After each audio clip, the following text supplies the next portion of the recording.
Okay, guys, my apologies. It's Friday. We did not get off to a great start in the Black household this morning. We all got yelled at by the 6.5-year-old. So, it wasn't good. We leave the house at we try to leave the house at 7:30. At 7:10, she was still in bed. It was not a great morning. It's okay. Davey, like right now for Chris and Andy. Huh? Like right now. Yes, like right now. So we're handling a separate thing so that your capstone groups can have a place to put your sharps and whatnot. Anyway, we're gonna try to finish the cardiovascular system finally, I hope, today. So please no one interrupt me at any point. Don't let me tell any stories today or anything else. We're gonna get through this. We left off on Wednesday talking about hematocrit. Okay, hematocrit, which is the red blood cells and white blood cells and platelets, basically the cells that are in your blood. I told you guys that most of you have about somewhere between maybe the high 30s and about 45% of your blood is those cells. If you're really highly trained and you live at altitude, you might get it just a shade over 50. Much more than that, you're blood over, and you're probably going to die. Because when your hematocrit gets too high, when you go to sleep, it slows down the blood flow and you get blood clots and you can have pulmonary embolism and things. So it can be very, very dangerous. So the main thing in the blood that's really beneficial for exercise is the red blood cells. Okay. The plasma matters, the total blood volume matters, but the big deal is red blood cells. And they're so important because they bind oxygen. Okay. They bind oxygen. They bind oxygen so well because they have something called hemoglobin. Hemoglobin has iron in it. Iron is a very strongly positive ion. So therefore, it really likes oxygen. Okay. And so by having hemoglobin, it allows us to bind orders of magnitude more oxygen, carry more oxygen in the blood than we could otherwise. Okay. Just some fun math, okay? You can put 4 oxygen molecules on every hemoglobin. There are about 250 million hemoglobin molecules in a single red blood cell. Those numbers seem crazy to me, but that's what the book says. So a red blood cell by itself can bind like 1 billion molecules of oxygen. Okay? Billion with a B. It's a lot. Okay. So if we have more red blood cells, you can bind more oxygen. There's more oxygen in your blood. Therefore, that concentration of oxygen as it reaches your muscles is going to be higher. You can put more across the capillaries into your muscle cells for the mitochondria to use. So it's very, very powerfully helpful from an exercise standpoint. Okay. We're going to finish off very simply by talking about what are the responses in the cardiovascular system to exercise. Okay. You guys get up and do some squats right now. Wait for the weird looks. We're not going to squat. It's Friday. I'll be kind. What happens? What are the changes going to be? What happens to heart rate? What happens to stroke volume? What happens to cardiac output? What happens to blood distribution, et cetera, et cetera. And so I'm going to put it on here relatively kind of straightforward. Okay. When we exercise, cardiac output goes up. Okay. Cardiac output goes up. Heart rate goes up. Stroke volume goes up. I'll show you guys some graphs of how in a minute. Okay. Blood flow to your skin goes up. This is to dissipate that extra heat that we make during metabolism. We decrease flow to the kidneys and the spleen. We get a maintenance or a small increase in blood flow to the brain. We increase flow to the coronary arteries. We dramatically increase blood flow to skeletal muscle. We also see basically an increase in systolic blood pressure. Diastolic should stay the same. If it doesn't, you need to go to the hospital right now. Right? Bad things are happening. Okay.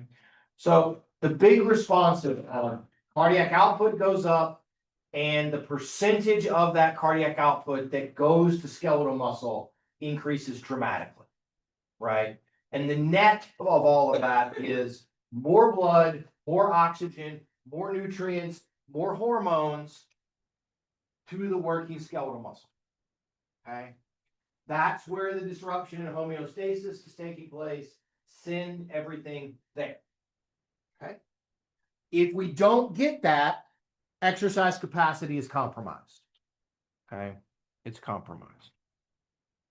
So let's start with cardiac output and how and why does cardiac output go up during exercise? Okay.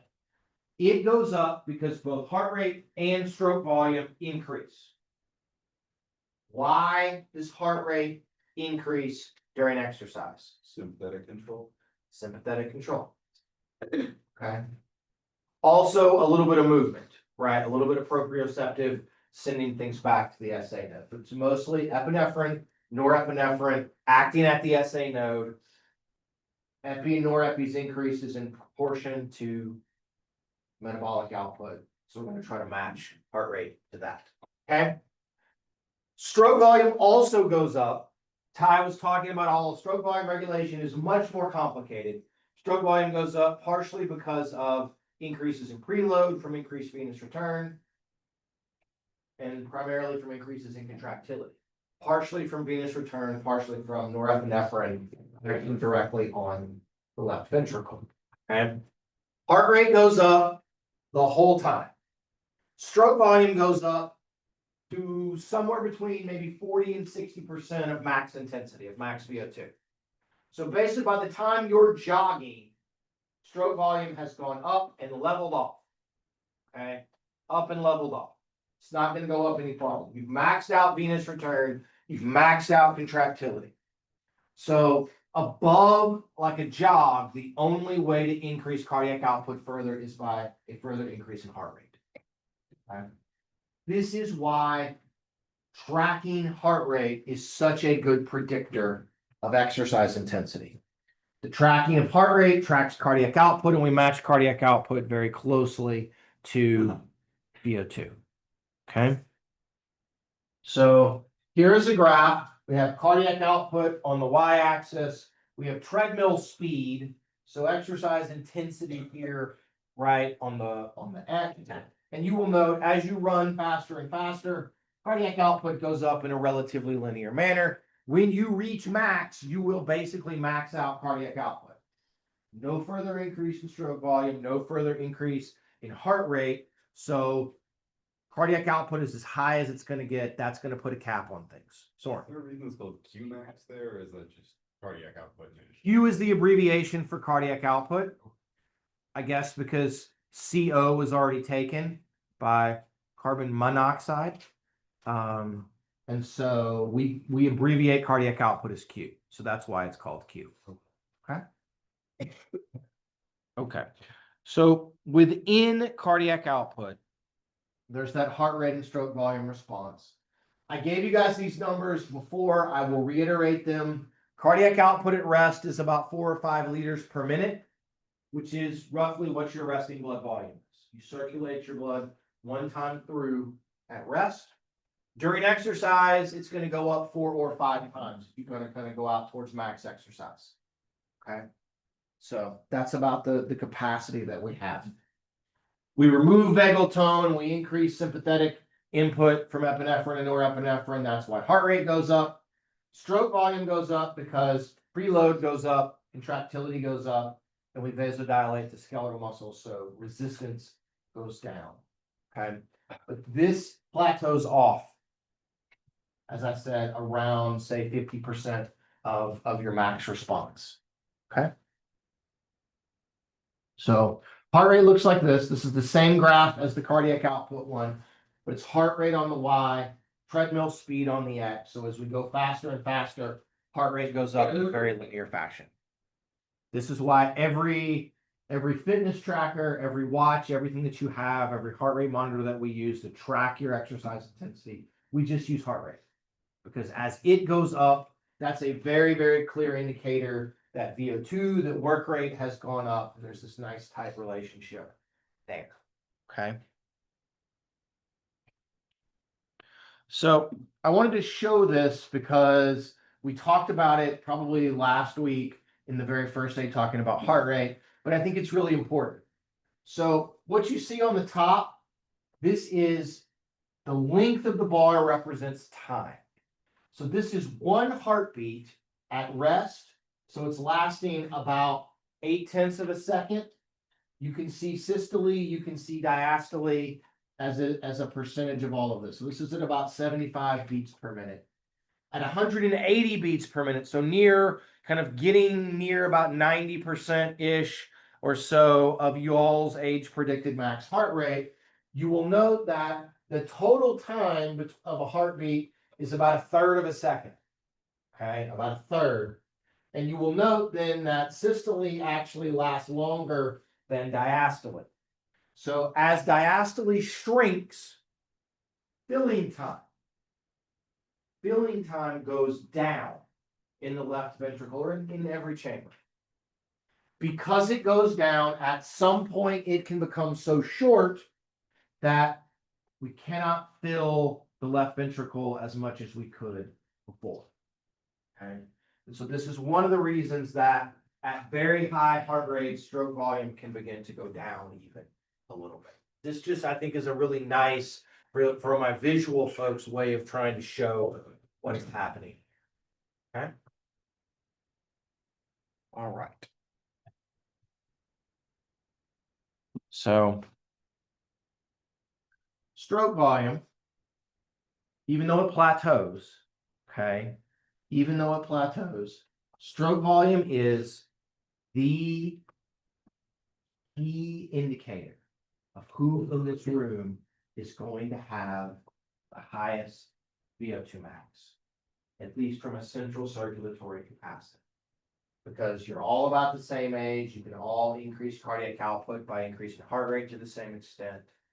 All of you are going to have a stroke volume that plateaus, but whoever has the biggest or the largest stroke volume when it plateaus is very likely going to have the largest cardiac output. Okay, so the bigger the stroke volume, the bigger the cardiac output, the more blood that goes to your muscles. That's why I made the sort of silly dad joke last week that stroke volume, one of its primary determinants is left ventricular size. So whoever literally has the biggest heart will win the race. Because you have a bigger heart, you have a bigger left ventricle, therefore you can have a bigger stroke volume. So that's how stroke volume works in the midst of this. I really need to get a clicker. Okay. This shows stroke volume going up. It's our same graph that we've shown before, but it goes up, and you can see that it's going to plateau. We see this in untrained people that may plateau at like 40%. In really, really trained people, it might be more like 60% of max heart rate or of max VO2, but it's going to plateau basically in everybody. Okay. And the primary reason that it plateaus is that we max out preload, we max out contractility. Okay. So with that decrease in filling time, because heart rate is increasing, our ability to sort of increase preload is going to plateau out. And there's only so much force that we can generate, either from that Frank Starling stretch or from the increase in norepinephrine acting directly on the ventricular tissue. Okay. So as we get to here, it's going to plateau as we get to here. What did I want to tell you guys about the blood distribution? Let me start here rather than on the other ones. Okay. So the other very practical way to think about this, okay, is as you exercise, cardiac output goes up. So there's more blood. Well, blood is circulating faster and faster through the system, which is beneficial to us. Okay. But we also change where the blood goes by vasoconstricting and vasodilating arterioles. we're going to push the blood that is circulating faster. We're going to push it towards skeletal muscle and essentially away from everything but the brain and the heart. Okay. And what these graphs are trying to depict is the left one is the relative percentage, okay, of blood. So of the cardiac output, where is it going, basically? The one on the right is the same data, the same graph, but it's showing, in essence, cardiac output. The size of the bar represents what your cardiac output is. So here's rest, okay, 5 liters per minute. Light exercise at like 12. We're at about 20 during moderate. We're up at near 30 at maximal. So we're increasing the amount of cardiac output. But I also like for you guys to look at the distribution of the colors, okay? At rest, a majority of the blood, you see it either here or here. A simple majority of blood is going to liver, kidneys, spleen, digestive system, these splenic regions, okay? Which is what's in the kind of weirdly sort of, I don't know what, it's not really burnt orange, I'm sorry about all of that. And then the other one's not quite Texas orange, nor is it bright enough to be Tennessee orange there. But most of it's going here, right? The blue is important because the blue is the brain. The orange, the regular kind of orange, is skeletal muscle. And so what you guys see is that overall cardiac output goes up, but the amount that goes to the splenic regions begins to shrink, and the amount that goes to the skin and that goes to skeletal muscle gets bigger.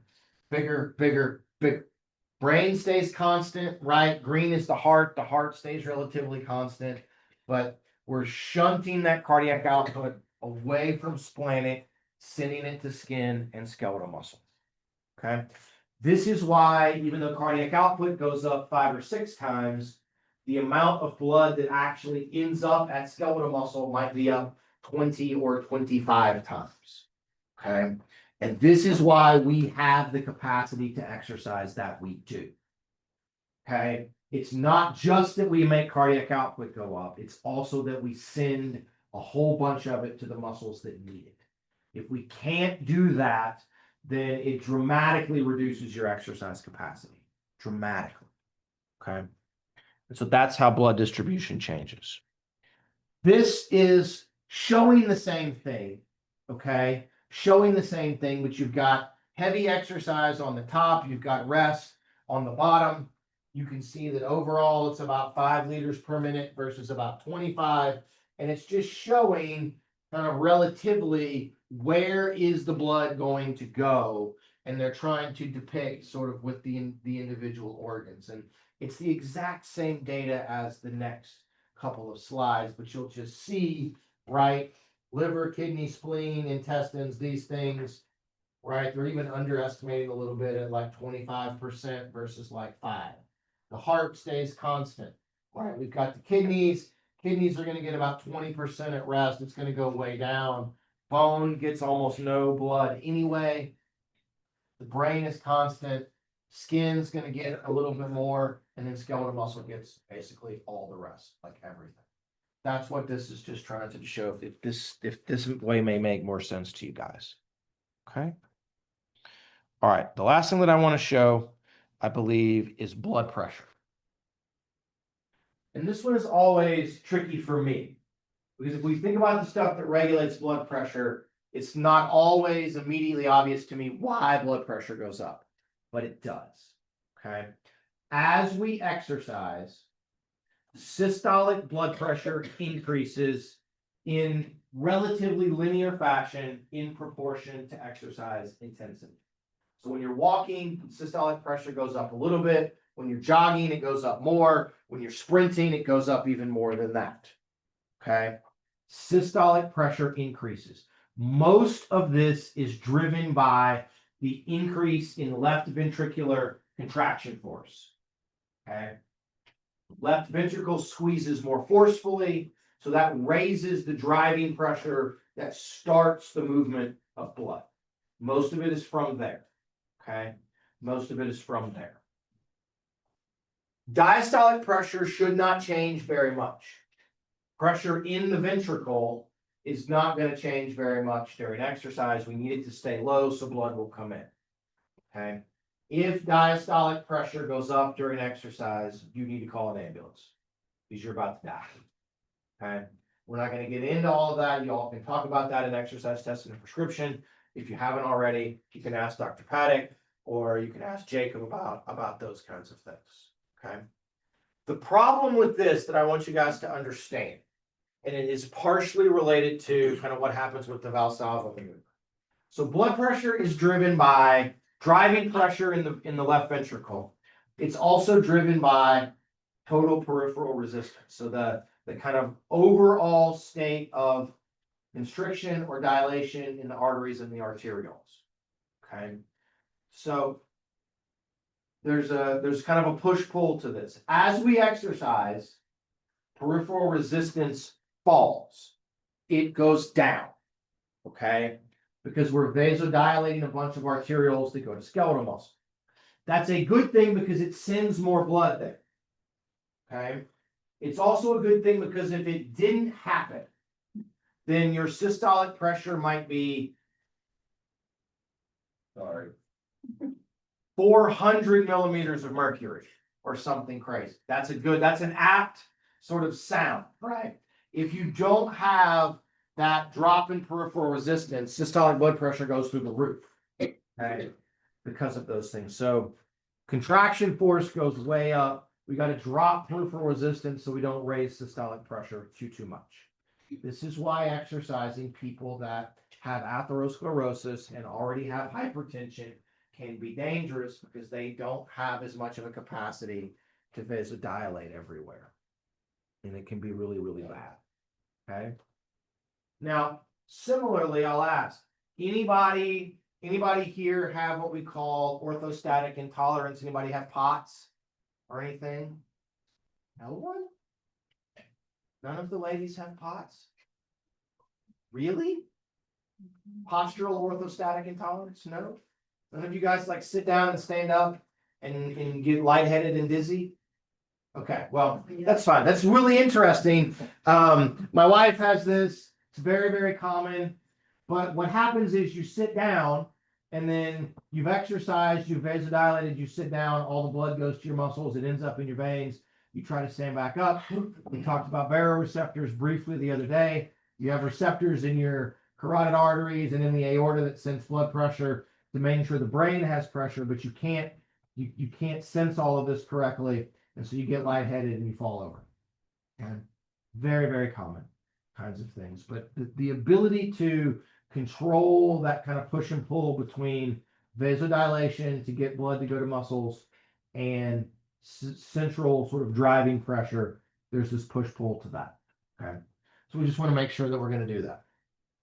When we do resistance exercise, because it's much more acute, we also Valsalva, which we talked about. You contract your diaphragm, your intercostals, all the muscles in here, and it raises intrathoracic pressure way up.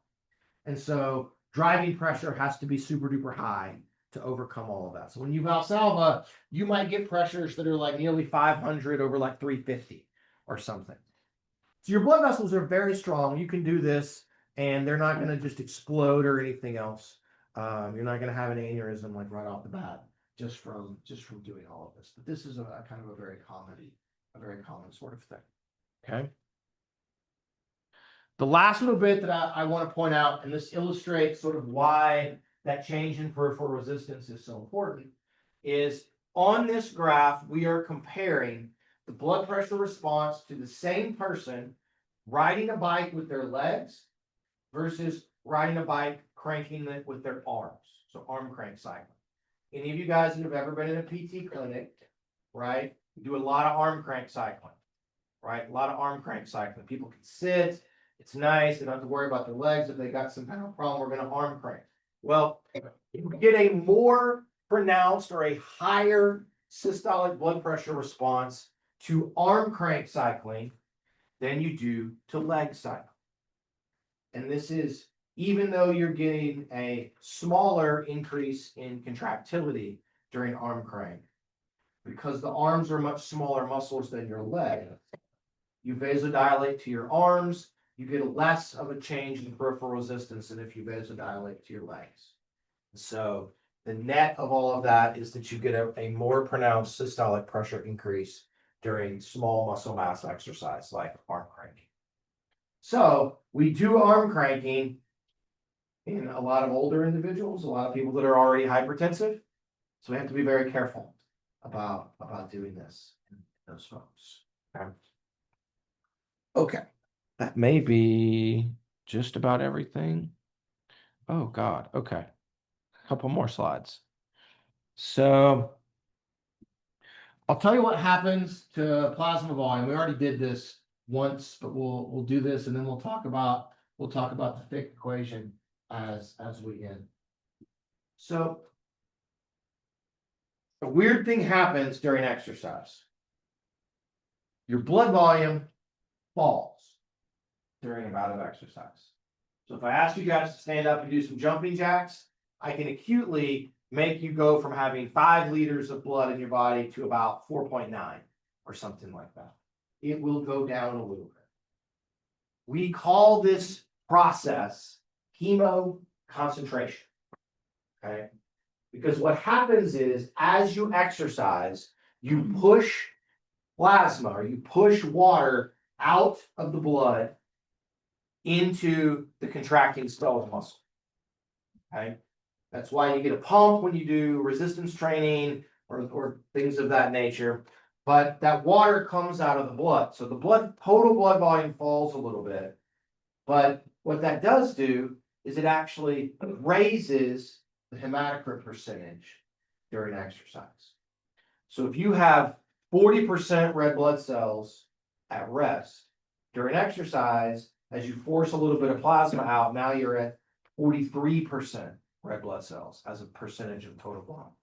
So you are acutely changing your hematocrit percentage, which means you have a greater oxygen carrying capacity during exercise than you do at rest.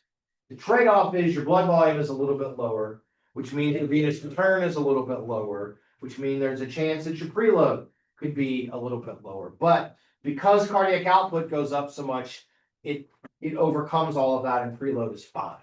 Okay. But we call this idea hemoconcentration. Okay. That's the pump that we're going to get. I'm going to work out in front of the mirrors, right? I'm going to be like, what do my veins look like? What do my arms look like in the midst of this? We just did abs class. I'm going to pull my shirt up and check and see, right? No, my 6-pack is still hiding behind everything else. It's not going to be a big deal. What we will see when we do aerobic training in a couple of weeks is that when we train a bunch, we hemoconcentrate, which then leads to the increase in antidiuretic hormone and aldosterone after exercise, which then leads to us retaining more water, drinking more water, and it makes, over time, we actually expand our blood volume, we expand our plasma volume. So this hemoconcentration process is actually good for exercise acutely, but it's also really good for driving some of our training responses. Okay. Okay. Last thing, I promise. We're going to put all of this together. All of this together. We talk about that exercise physiology is what we call integrated. We're going to take multiple concepts, multiple variables, and put them all together and use that to illustrate something that's happening. Okay? Nowhere in the cardiovascular system and with metabolism, to me, is this more illustrative than using something called the Fick equation. Okay, the Fick equation.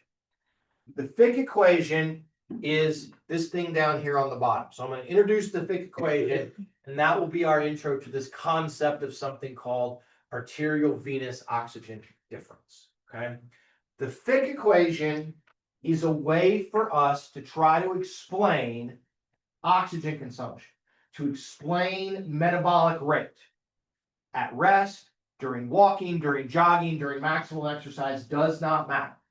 Okay. It tells us that oxygen consumption, so VO2, is equal to cardiac output which is stroke volume and heart rate, multiplied by a variable called the arterial venous oxygen difference. Okay? Or what we will normally call AVO2 diff. Arterial venous oxygen difference is just what it says. There's X amount of oxygen in arterial blood that goes into a tissue. There's then Y amount in the venous blood that is leaving that tissue. So if there are 20 units of oxygen going in and 10 units coming out, where did the other 10 go? Used to generate ATP. Into the tissue, ideally into the mitochondria to make ATP. So if we know oxygen concentration going into a tissue, and we know oxygen content coming out of a tissue, that is a proxy, okay? A proxy for mitochondrial respiration or use of oxygen in the mitochondria. So actual aerobic metabolism. So we know then if there's a certain amount of blood circulating and we multiply that by how much O2 is being taken out of the blood into the mitochondria, which we sometimes call oxygen extraction, okay? All together then, this tells us overall whole body oxygen consumption or metabolic rate, okay? So that's why AVO2 difference is so important. That's why the Fick equation, it is tying cardiovascular function to mitochondrial function and to metabolism. Okay.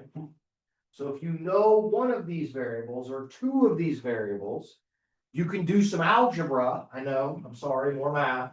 We can do some algebra and calculate everything else. If I know your heart rate and I know your oxygen consumption, I can calculate your stroke volume. Okay. Or if I know, right, stroke volume and AVO2 difference and O2 consumption, I can calculate heart rate. We can put all of these things in there together. I find it to be more important when we look at something like, you can use the Fick equation to explain why every one of you in here should have a higher capacity to have a higher VO2 max than me. Okay, than me.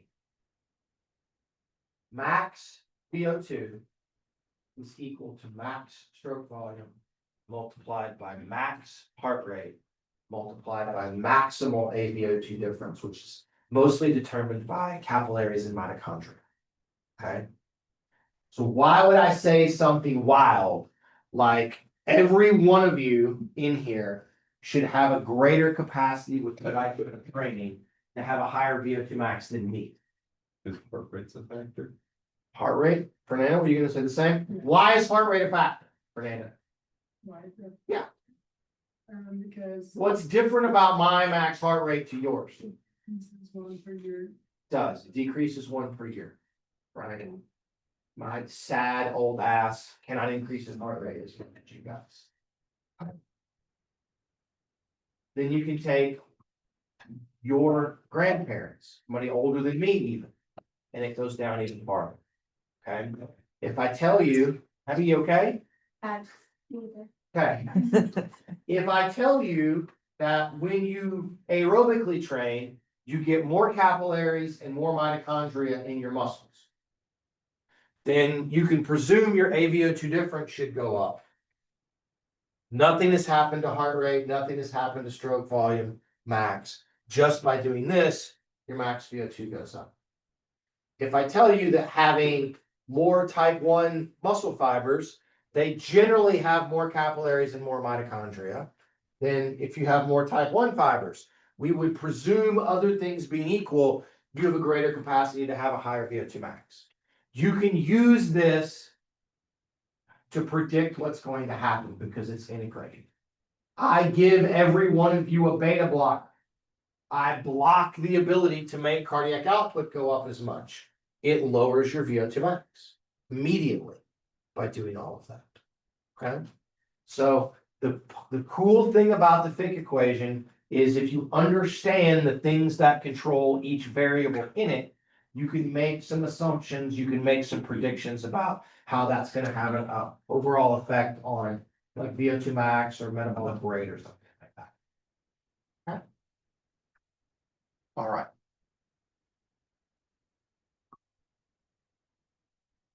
I apologize if this is super small, but I like it because and this is one of the only graphs like this that I could find. I appreciate I can make one of my own. We could ask Ty to make one, I guess. But this is showing, okay, each of our cardiac variables, and it's showing power output on a bike or percentage of VO2 max here on the x-axis. So it's graphing everything together. So you can see what's the heart rate response, what's the stroke volume response, what's the cardiac output response, blood pressure, here's VO2, here's AVO2 difference here, okay, here's total peripheral resistance. They're all together. So you guys can see basically how these things line up over time and predict how they're going to change. Okay. Okay. I think that's the last slide. We got 5 minutes. Who has a question? It can be about anything. Abby. How would you go about measuring AVO2 max? Like, how would you find someone's AVO2 max out? Like, what would the process look like?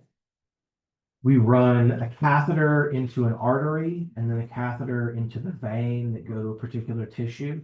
And we take a blood sample from each.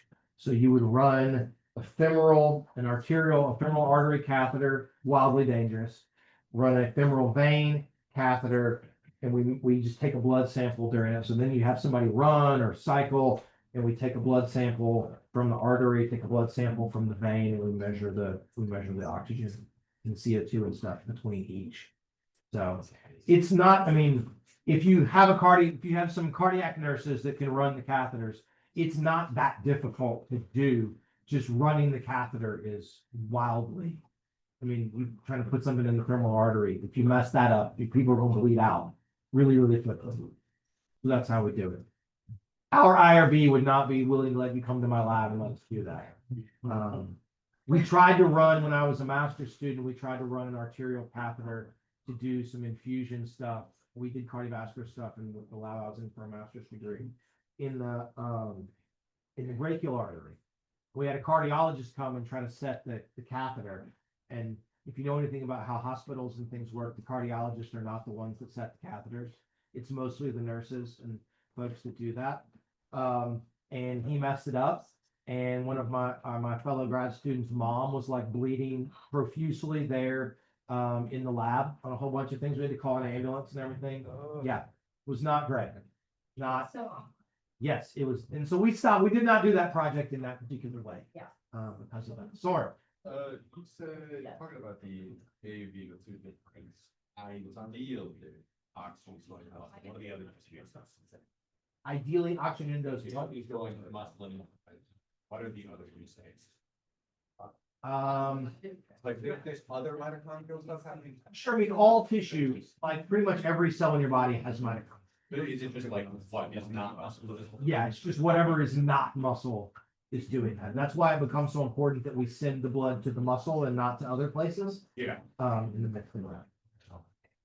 Alan. Okay, so like I'm not heard anybody no concentration.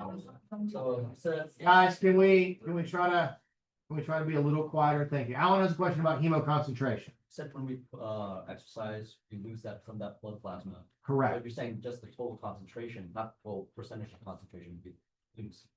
How do we get more oxygen if we're just losing the blood? You don't get more oxygen. Oh, okay. So, and this is why it's a hard concept. You have the same total number of red blood cells. So you have the same capacity to bind oxygen.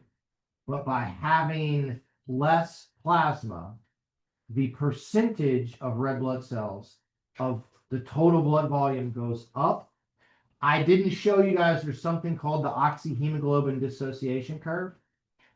But by having red blood cells be a greater percentage of blood volume, that actually helps us unload the oxygen into the tissue a little bit better. Even though it's the same oxygen, it's the same total amount that's there. Per volume, it's bigger because the volume has gone down. And that actually ends up being a good thing. And I don't fully, the math doesn't make sense to me, and it never has. But I can just tell you that that is a thing that happens. So it's a weird, somewhat confusing thing. Weird. So within the constraint plasma volume, Yes. does that help someone resistance? Is that more pump or No. no, right? No. No. Okay. It helps you with your endurance capacity, but because you're right, like it, being able to increase venous return and therefore increase stroke volume and cardiac output is of no real benefit to you if you're doing resistance training, because you're not really using aerobic metabolism very much in that way. And you've got plenty of plasma to pump into your muscles if you want on all at rest. So, right. Anything else? Everybody remember, our test is not next week. Test is the Monday after, the 17th. All right? You guys have a good weekend. Make good choices. I posted the cardiovascular system worksheet. It's not due until next Wednesday night, but just a heads up.